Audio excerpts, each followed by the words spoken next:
the home of Stephanie Miller. I couldn't be more impressed with myself this morning.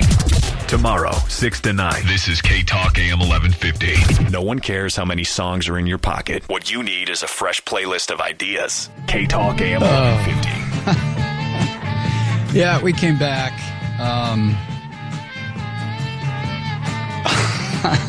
This hour is being sponsored by Anonymous. Anonymous's message: Eric Pruden is running for State Assembly District 98 in Wisconsin. Scott Walker, the governor, has been destroying Wisconsin, drastically cutting education for our children and eliminating state income taxes on most corporations. We urgently need to elect progressives like Eric to the State Assembly to stop Walker. Please consider a small contribution. Check out Vote Prudent on Facebook or Twitter or at voteprudent.com. Let's go back to this. It's got to be paid for not only by closing deductions for wealthy individuals. That'll pay for about 4% reduction in tax rates. You're going to be paying for it. You'll lose some deductions. And you can't buy this sales pitch.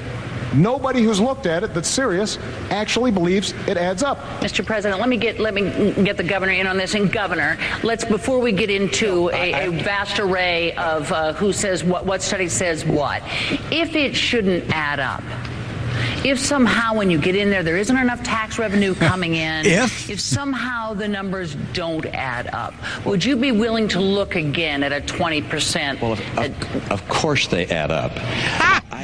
I was someone who ran businesses for 25 years. Into the ground. And balanced the budget.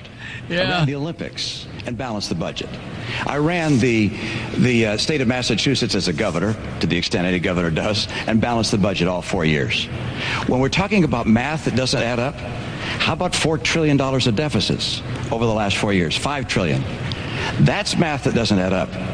We have a president talking about someone's plan in a way that's completely foreign to what my real plan is. And then we have his own record, which is we have 4 consecutive years where he said when he was running for office he would cut the deficit in half. Instead, he's doubled it. We've gone from $10 trillion of national debt to $16 trillion of national debt. If the president were reelected, we'd go to almost $20 trillion of national debt. This puts us on a road to Greece. I know what it takes to balance budgets. Greece? I've done it my entire life. So, for instance, when he says yours is a $5 trillion cut, well, no, it's not, because I'm offsetting some of the reductions with holding down some of the deductions. And Governor, I need to have you both hang up. I understand the stakes here. I understand both of you, but I will get run out of town if I don't allow Mr. President, I just described to you. Look at this. Look at this. Look at this. I'm a billionaire. I don't have to listen to you, Candy Crowley. God damn it, I can keep talking as long as I want. I'm rich. I'm white. I'm a member of a cult. I'm privileged. I'm not going to take order from you. I'm not going to take any orders from you at all. I'm just going to... In what new ways do you intend to rectify the inequalities in the workplace, specifically regarding females making only 72% of what their male counterparts earn? Tax cuts for the wealthy. Catherine, this is a great question. And Kill I was Bitburn. raised by a single mom who had to put herself through school while looking after 2 kids. And she worked hard every day and made a lot of sacrifices to make sure we got everything we needed. And my grandmother, she started off as a secretary in a bank. She never got a college education, even though she was smart as a whip. And she worked her way up to become a vice president of a local bank. But she hit the glass ceiling. She trained people who would end up becoming her bosses during the course of her career. She didn't complain. That's not what you did in that generation. And this is one of the reasons why the first bill I signed was something called the Lilly Ledbetter bill. And this is named after this amazing woman who had been doing the same job as a man for years, found out that she was getting paid less, and the Supreme Court said that she couldn't bring suit because she should have found out about it earlier. She had no way of finding out about it. So we fixed that. And that's an example of the kind of advocacy that we need, because women are increasingly the breadwinners in the family. This is not just a women's issue. This is a family issue. There's a middle-class issue. And that's why we've got to fight for it. It also means that we've got to make sure that young people like yourself are able to afford a college education. Earlier, Governor Romney talked about he wants to make Pell Grants and other education accessible for young people. Well, the truth of the matter is that that's exactly what we've done. We've expanded Pell Grants for millions of people, including millions of young women all across the country. We did it by taking $60 billion that was going to banks and lenders as middlemen for the student loan program, and we said, let's just cut out the middleman. Let's give the money directly to students. And as a consequence, we've seen millions of young people be able to afford college. And that's going to make sure that young women are going to be able to compete in that marketplace. But we've got to enforce the laws, which is what we are doing. And we've also got to make sure that in every walk of life, we do not tolerate discrimination. That's been one of the hallmarks of my administration. I'm going to continue to push on this issue for the next 4 years. Governor Romney, pay equity for women. Thank you, and important topic, and one which I learned a great deal about, particularly as I was serving as governor of my state, because I had the chance to pull together a cabinet, and all the applicants seemed to be men.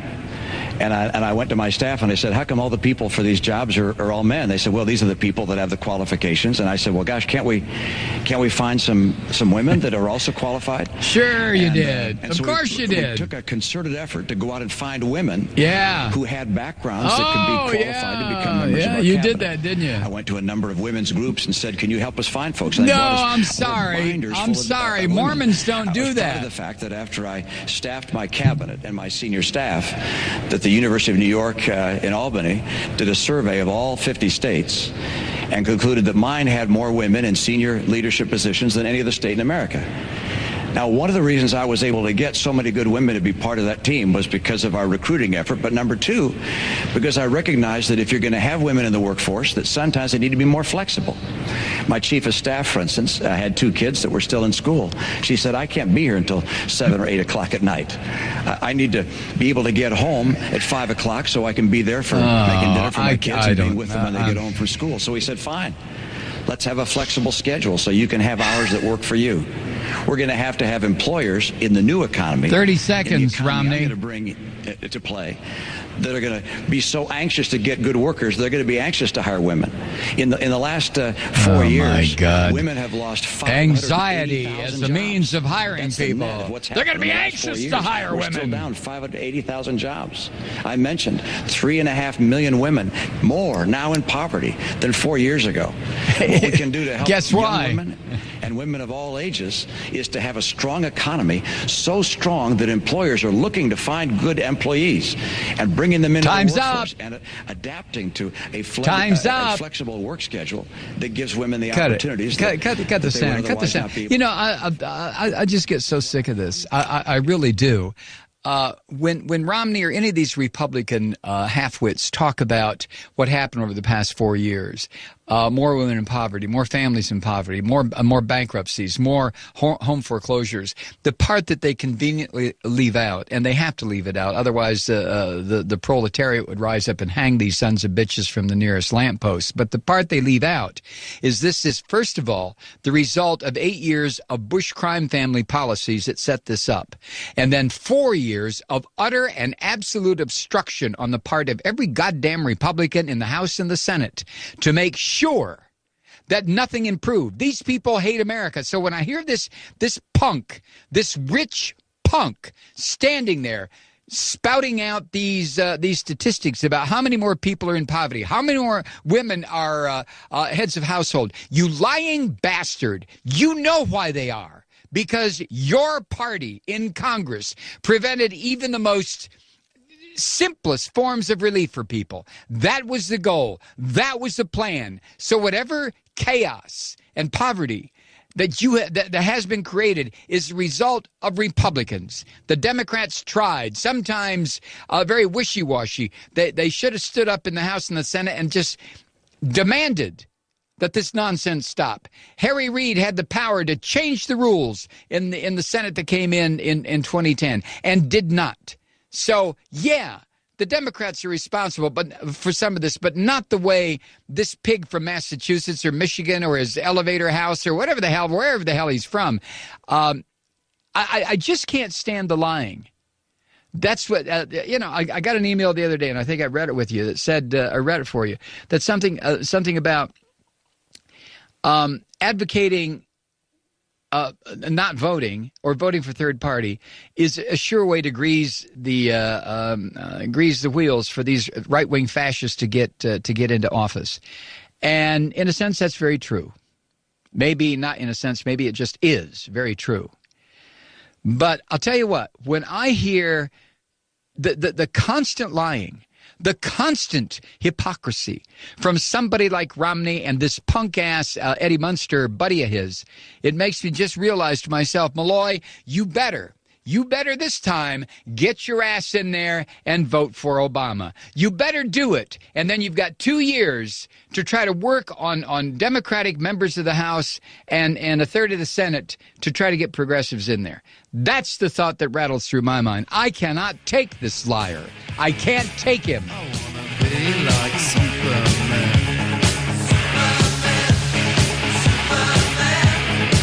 Wish I could fly like Superman.